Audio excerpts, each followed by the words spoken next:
Yes, Swami would say this to us. He says, do not differentiate between your temple and your office.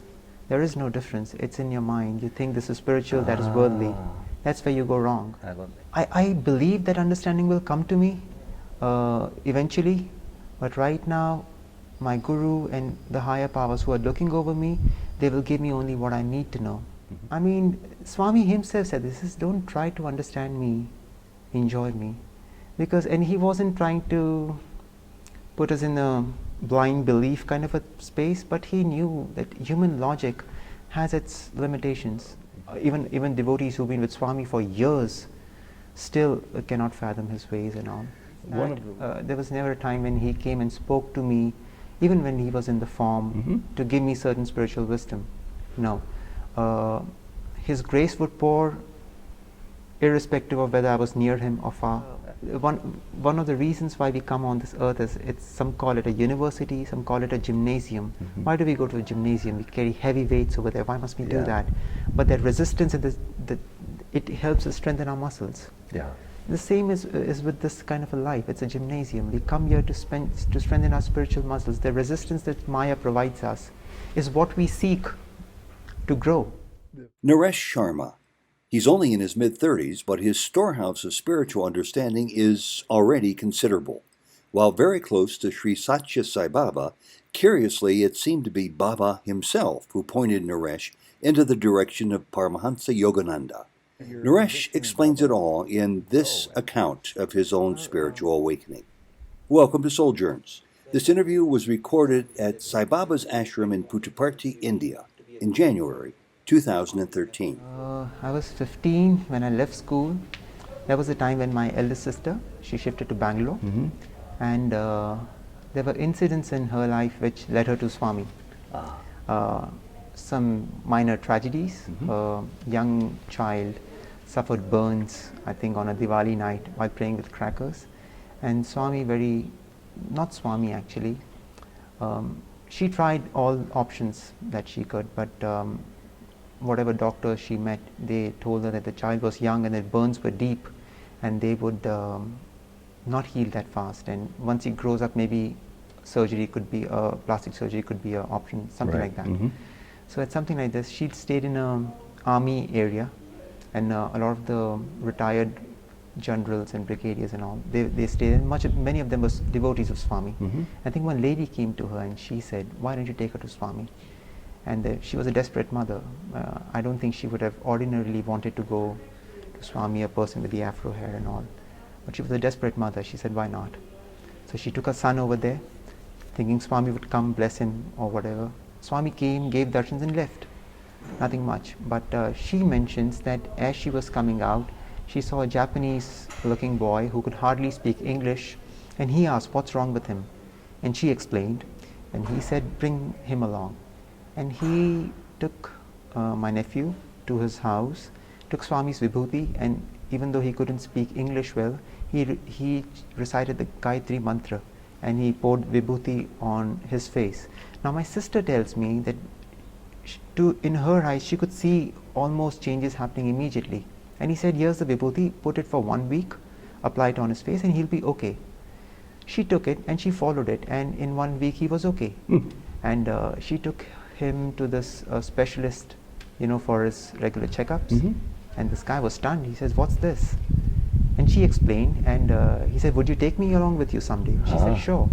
And she became an ardent devotee, and she would tell us all the things that will happen in a house, Vibhuti or whatever manifesting, those kind of things.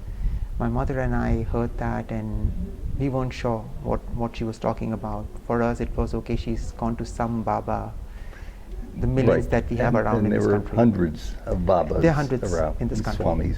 And I wasn't sure. So my mom, during one of her breaks, she went over there and she called me back and she said, whatever she's saying is correct. I've seen it with my own eyes. It's true.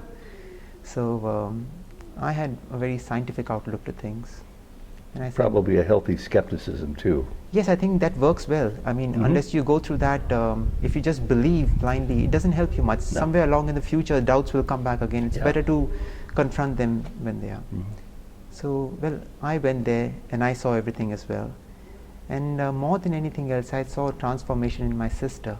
She would wake up very early in the morning and do Suprabhatam and all those things. That is what impressed me, I think, more, where I saw changes in her lifestyle, more than miracles happening She outside. did not have somebody standing over her. She wasn't being lectured every day. She No. did this from her heart because she wanted Yes. to. Oh yes, and honestly, my brother-in-law, my sister, they lived a very worldly life. You know, they had friends, parties, and all that. So this was very impressive. She had a spiritual nature, but to see her wake up in the morning and do Suprabhatam and do Havan and all, that was quite impressive. And I was there for a month, and I would ask her, would you take me to this Baba once? And she promised me. She said, yes, I will. And my month almost came to an end, and I had to leave the next day, and I knew there's no way she could take me. So I don't know what got into me. I was 15 years of age, and if you go to Bangalore now and I tried the public transports, they're horrible. Back then, they were really horrible. I'm sure. I'm familiar with trying to navigate the traffic Yeah. to get to Brindavan Oh yes. to see Baba in Whitefield. Yeah. So It's just a mess. it is a mess, even today. So are you suggesting that you found a bus route and got on a bus and went by yourself? 3 hours it took me. 3 hours What from should one have part taken of me- Bangalore to the other. Yes, what should have taken me 1 hour, because I think I took the long route, too many suggestions from too many people.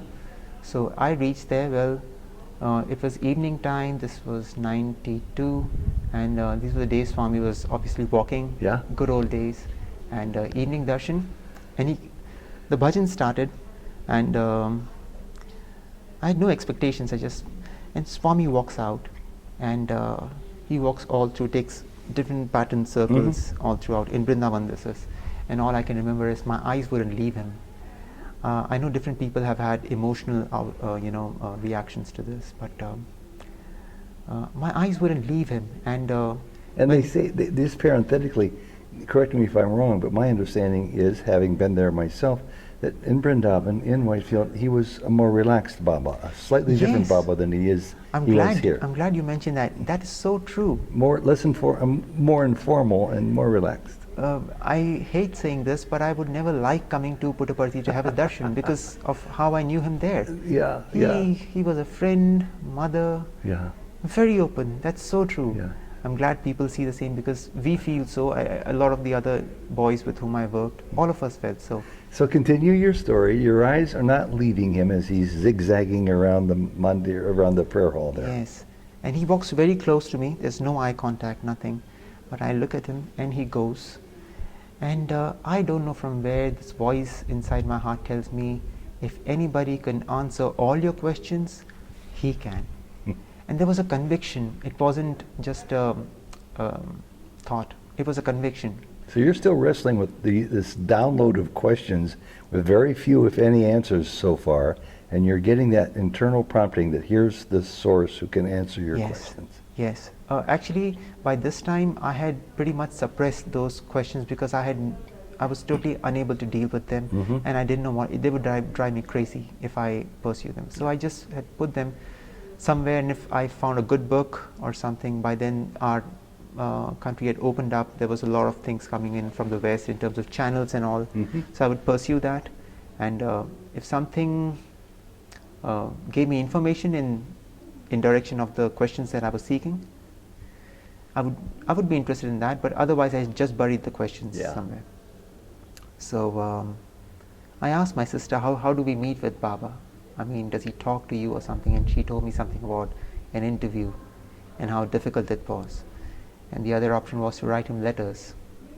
So I think I went back to Bombay, and about a year later I wrote him a letter, and I put all the questions in the letter, and I remember I had some space, so I put some additional questions which I was very curious about, but which somewhere I felt weren't worth asking, but I just put them, and I think with great devotion I said, I hope you can answer these for me. Do you have any recollection of how many questions there might have been? 10, 15 of them? 15, 16 of them. Okay, all right. Yeah. A good number. Yeah. And I closed the letter and I realized I didn't have the address. So I just wrote Sri Sathya Sai Baba, Puttaparthi, India. Probably get there. And I sent it.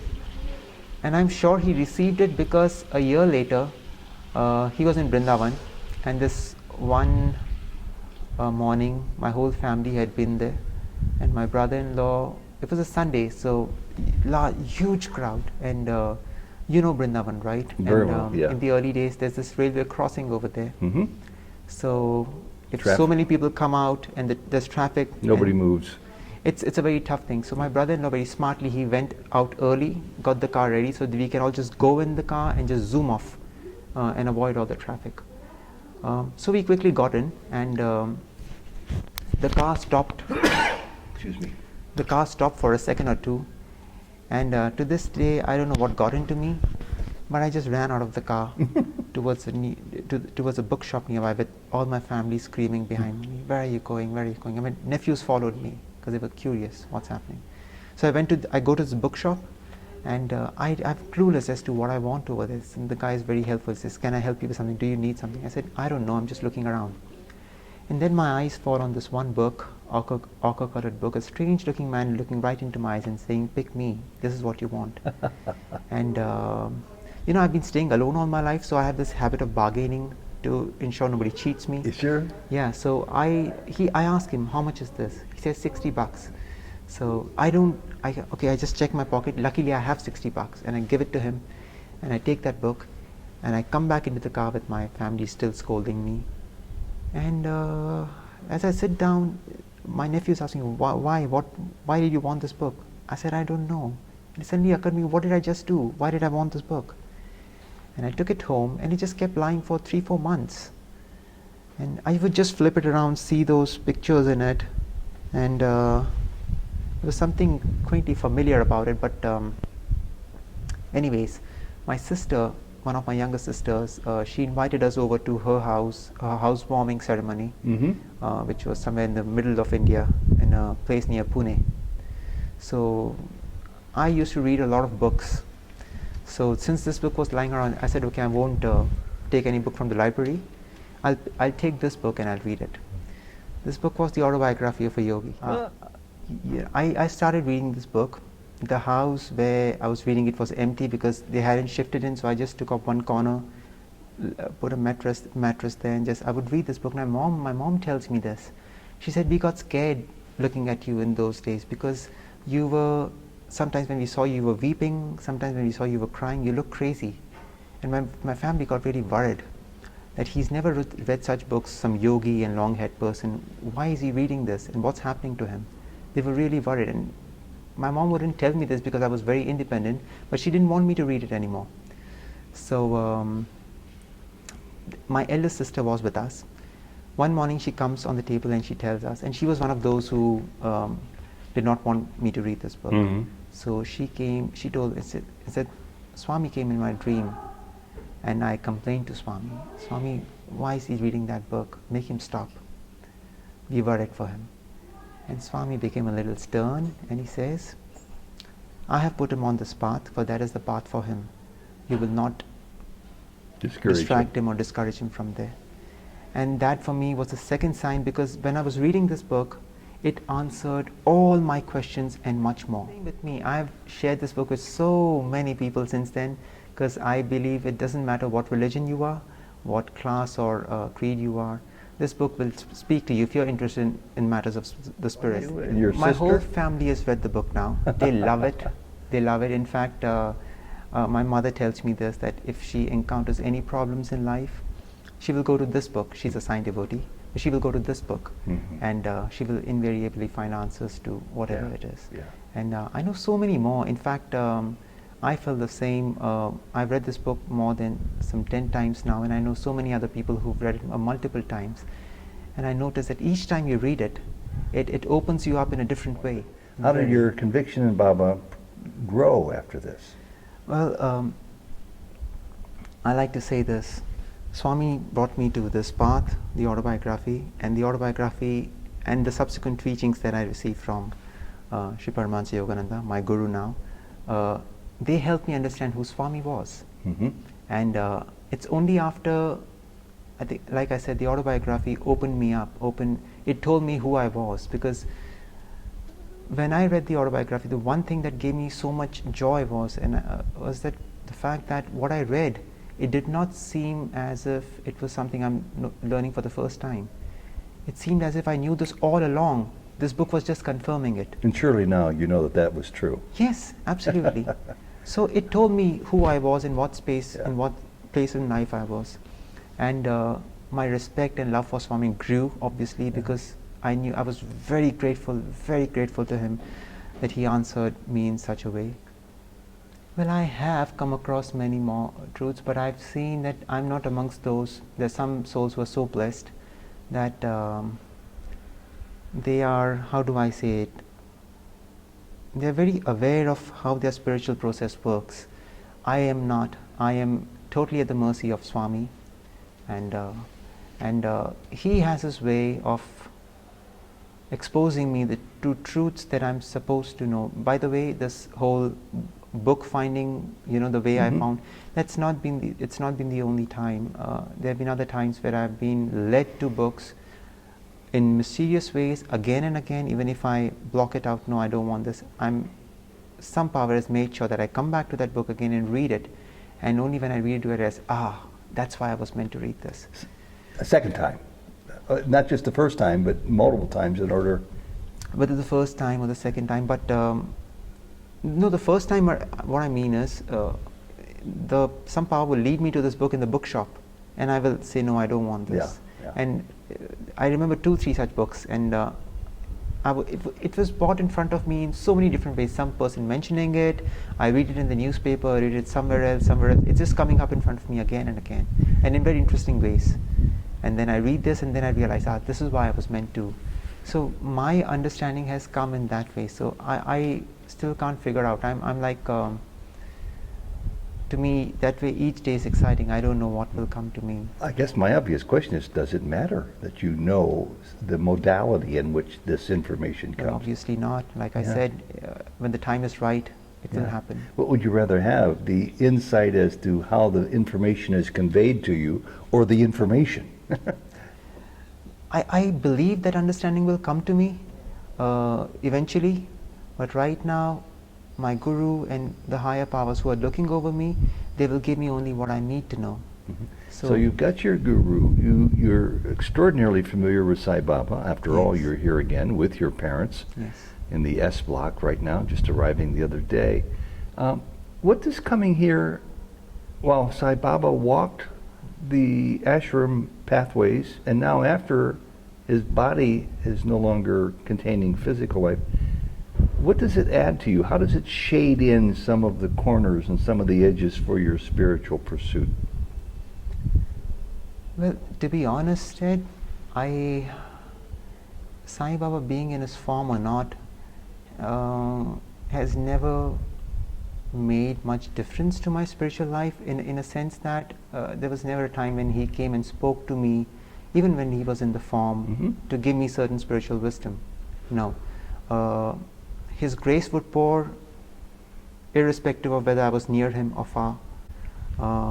So I was in sort of close proximity to him till the year 2005, and after that he had sent me to Bombay, and I wasn't around much. Is this an internal prompting from him that sent you to Bombay? No, he had called me for an interview and asked me what I was doing, and I was actually waiting for him to guide me in my career choice. So And he sent you to Bombay, of all places. well, yes, and that has its own story. So because he knew I was a film student, I'd been very honest, and because I knew he did not like his students watching films and all those things. So when I heard that, I said, I must be honest and tell him, look, this is what I've done. Please tell me, what would you like me to do? And I'll do that. And he asked me, and I told him I was a film student. And he said, well, then Bombay is the place for you. You must go there. And I said, Swami, I don't want to go. I actually even told my mother, if he asks you, tell him he doesn't want to go. He wants to stay with you. So, but Swami said, no, I'll send you to Bombay. Isn't that interesting? He wants you to go apart from him physically. Yes, and I was wondering about this sometime later, almost a little sad that why did he have to send me away? And my friend with whom I was driving back home, he says, if you have given yourself in his hands, let him use you as his instrument. And if he sends you to Bombay, he knows what he's doing. You must just follow. Yield to his guidance. Yes, absolutely. Yeah. I'm still struck by the enigma, that's Isaac Tigret's word, of Sai Baba. How does he, I wrote in my blog the other day, in my little newsletter, a lot of people think Baba has an enormous hold over those of us who love him. But I don't think it's a hold at all. I think the way in being associated with him helps to see people transform their lives.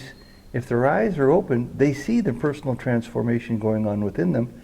And it's not that he has a hold over me, it's that I want more of this transformation. And this is how I'm getting it for the first time in my life.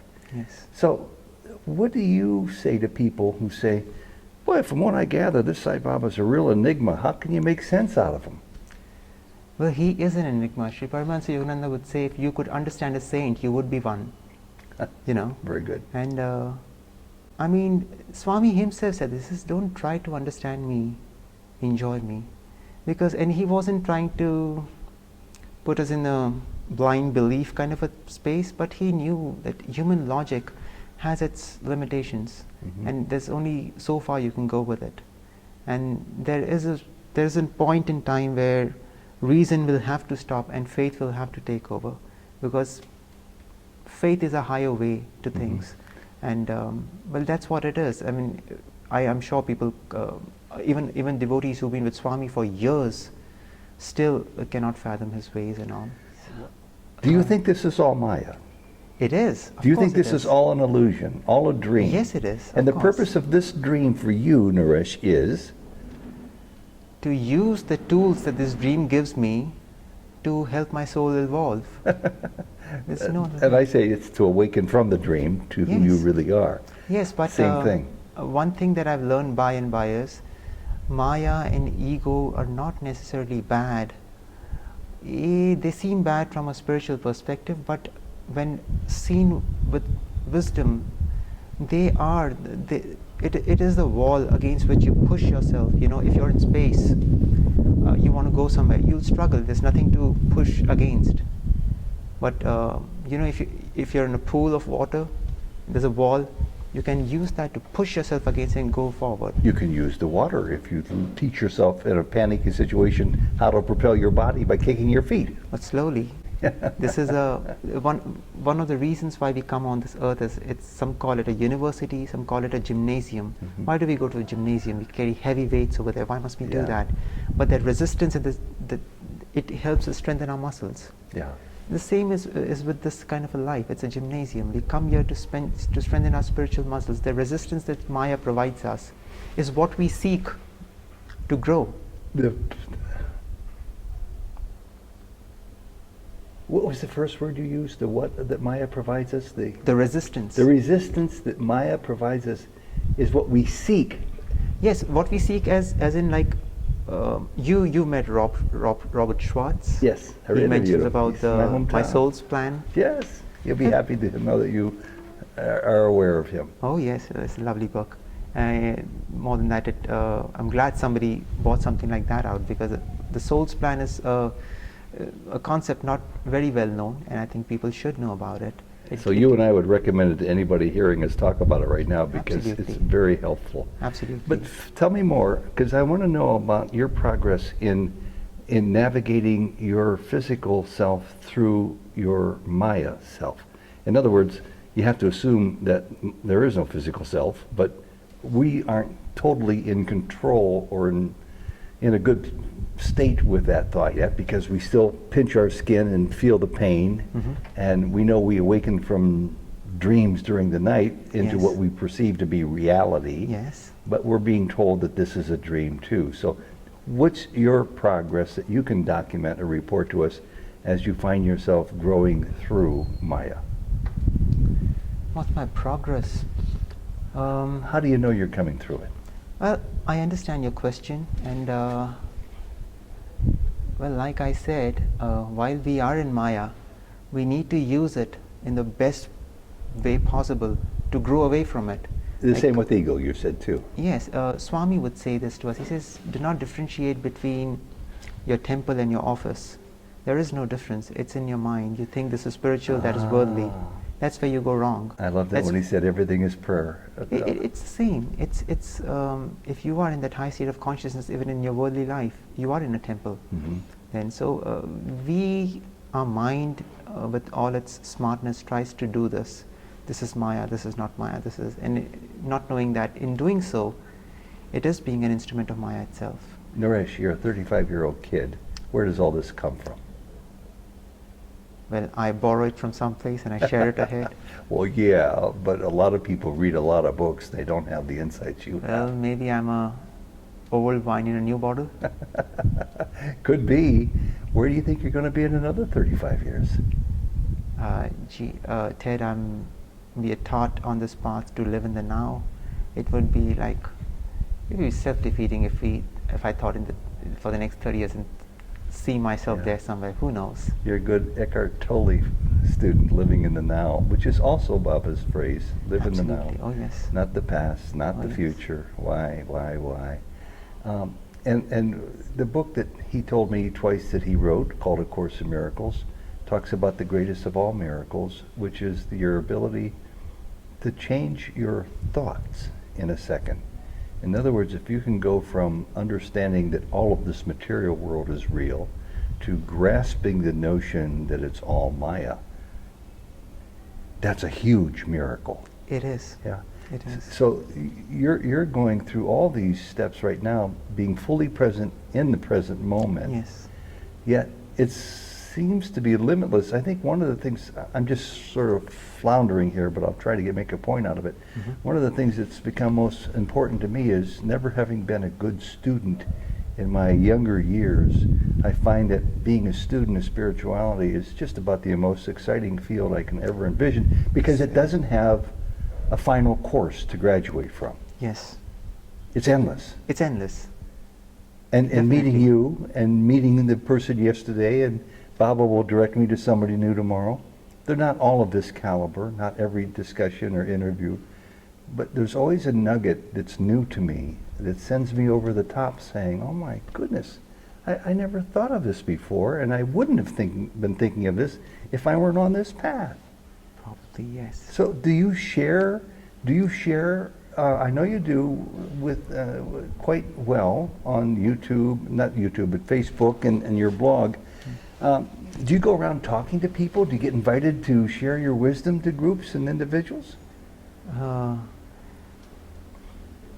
I have spoken to a group of friends in Bombay back in, I think 3 years back, when this whole new age information came to me, and I realized that we're on the cusp of a change, of a shift. I felt this inner voice telling me that I should go beyond my own shyness. I mentioned this, I'm a shy person, I can't speak. It's very easy for me to sit behind a screen and type something out and share it without revealing who I am. But I wasn't uncomfortable talking, but I knew it's very difficult to make somebody read what you have said, what you write, rather than just go to them and maybe present something to them which will appeal to them. So I had a bunch of friends to whom I would give this talk called The Science and Adventure of God. And I have done a bit of that, but nothing much. I prefer writing. Well, share the story, because the moment is now, that you shared with me when you came up to me in the Western Canteen the other day and told me about how Baba helped you over this shyness.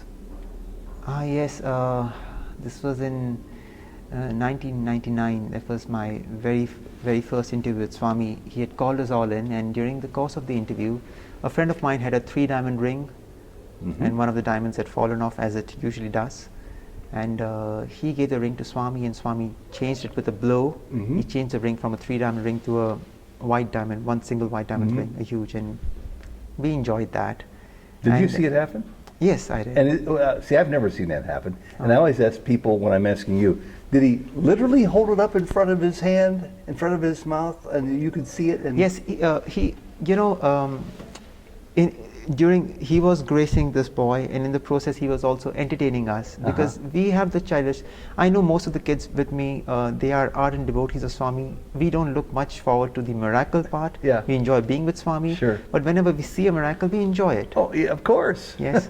So when he did that, he took the ring from him and he asked each one of us, how many diamonds in there, how many diamonds in there? And I don't know Telugu, so he asked me in Hindi. Did he? Kitna diamond hai? I said, Swami, 2. Do hai. One He missing, says. 2 left. Yes. So he kept it in front of us and he blew it.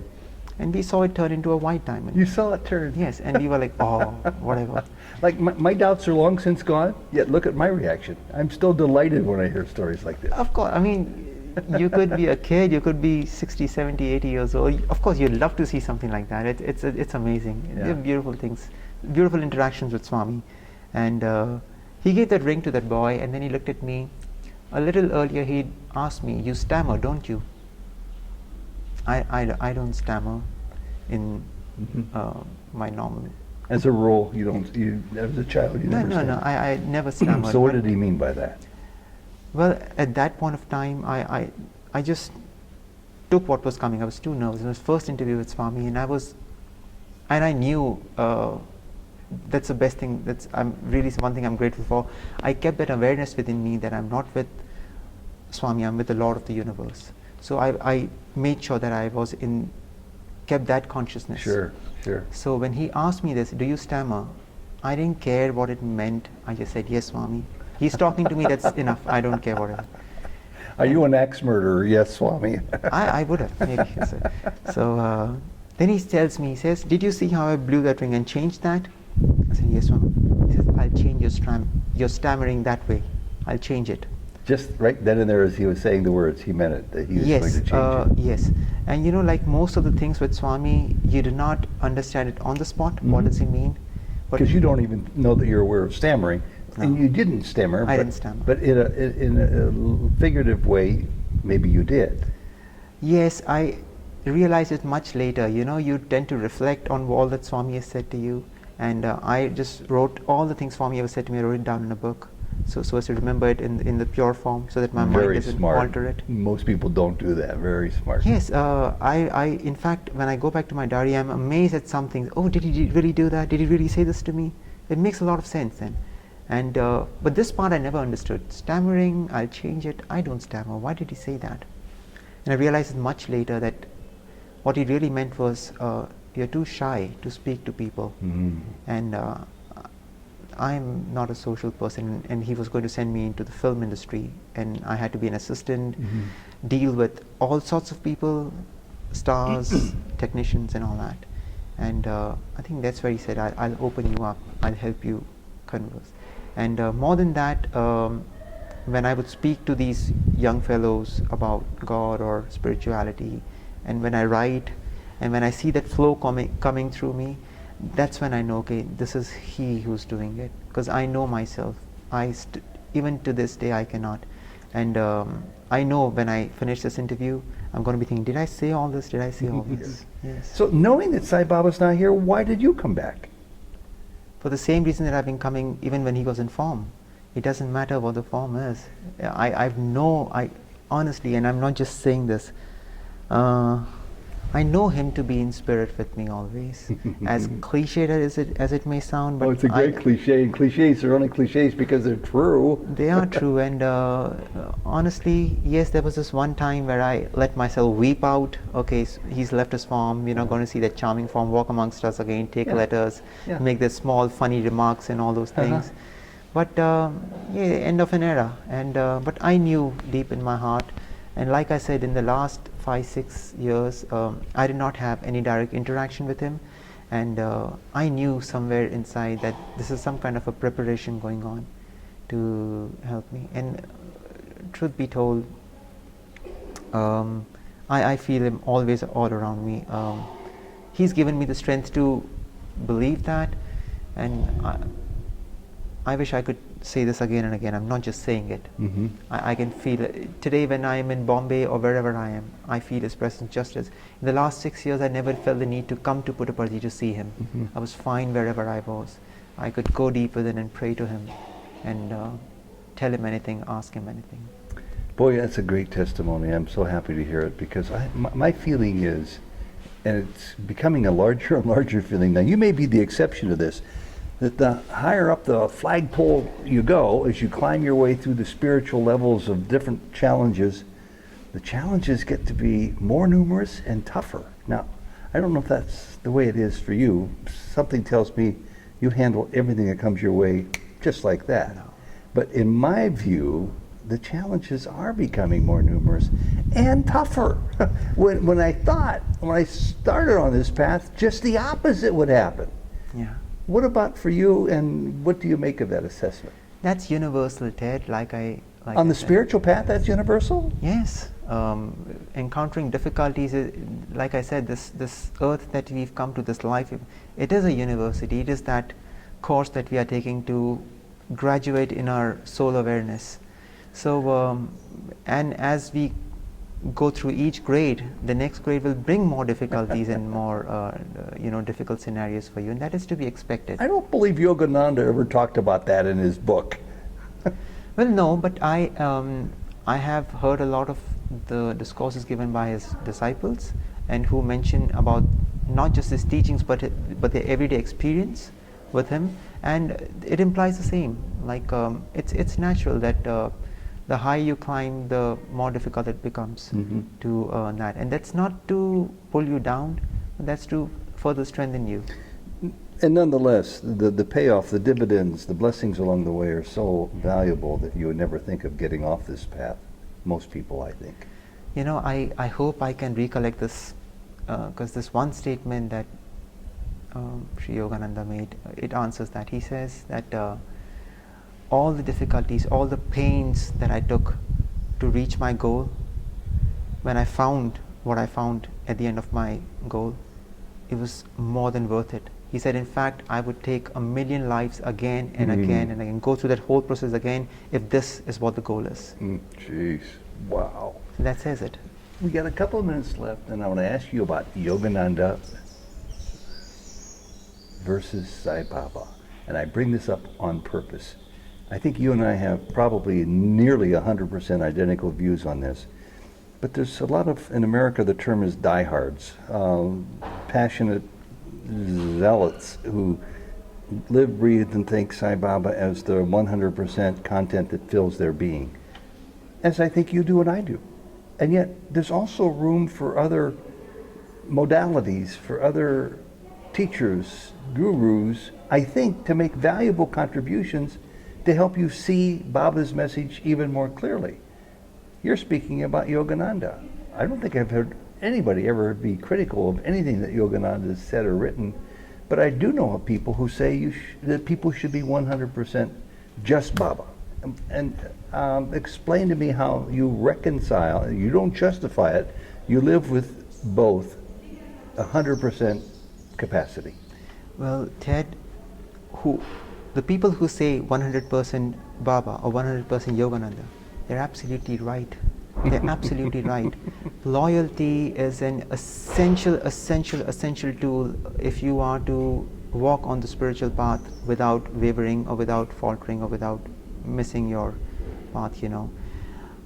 I have questioned, I myself asked Swami or my Guru many times, why was this scheme of things orchestrated for me, that I come to Swami first, he leads me to this and then this.